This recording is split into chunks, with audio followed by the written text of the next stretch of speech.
সমবায় দপ্তর থেকে নতুন করে যে সমস্ত উদ্যোক্তা সমবায় সোসাইটি রেজিস্ট্রেশন নিয়েছেন, বুধবার দপ্তরের উদ্যোগে তাদেরকে নিয়ে এক দিবসীয় কর্মশালা অনুষ্ঠিত হয় রাজধানীর সুকান্ত একাডেমিতে।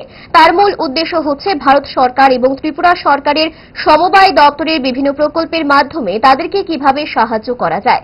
এই ওয়ার্কশপের উদ্বোধন করেন সমবায় মন্ত্রী শুক্লাচরণ নোয়াতিয়া। উপস্থিত ছিলেন দপ্তরের অধিকর্তা দশরথ দেববর্মা, নাবার্ডের প্রতিনিধি সহ অন্যান্যরা। এই বিষয়ে সংবাদ মাধ্যমের সামনে মন্ত্রী শুক্লাচরণ নোয়াতিয়া জানান, বিগত দিনে যারা সমবায় সোসাইটির রেজিস্ট্রেশন নিয়েছিলেন তাদের সঙ্গে দপ্তরের কোনো যোগাযোগ ছিল না, যার ফলে বিভিন্ন সোসাইটি সরকারি বিভিন্ন প্রকল্প থেকে বঞ্চিত হয়ে আসছিলেন।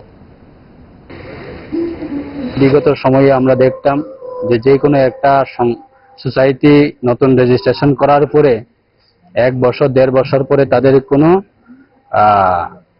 অ্যাক্টিভিটিস ছিল না এবং ডিপার্টমেন্টের পক্ষ থেকে কিভাবে সাহায্য পাওয়া যায় সেটাও তাদের যারা সোসাইটি নতুনভাবে যারা গঠন করে তারা যে ডিপার্টমেন্টের সঙ্গে এবং সোসাইটিদের যে একটা গ্যাপিং, ওইটাকে আমরা ডাইরেক্টলি যারা সোসাইটি নতুনভাবে রেজিস্ট্রেশন করছে তাদেরকে কিভাবে আমরা ডাইরেক্টলি ডিপার্টমেন্টের মাধ্যমে যে জানকারি দেওয়ার জন্য বা বিভিন্ন ইনফরমেশন দেওয়ার ক্ষেত্রে, বিভিন্ন আইডিয়া দেওয়ার ক্ষেত্রে, বিভিন্ন সরকারের সুযোগ সুবিধা নিতে গেলে কি কি ক্রাইটেরিয়া দরকার বা কি কি করা দরকার, এগুলি তাদেরকে গাইডলাইন দেওয়ার জন্য আজকে এই একদিন কর্মসূচি।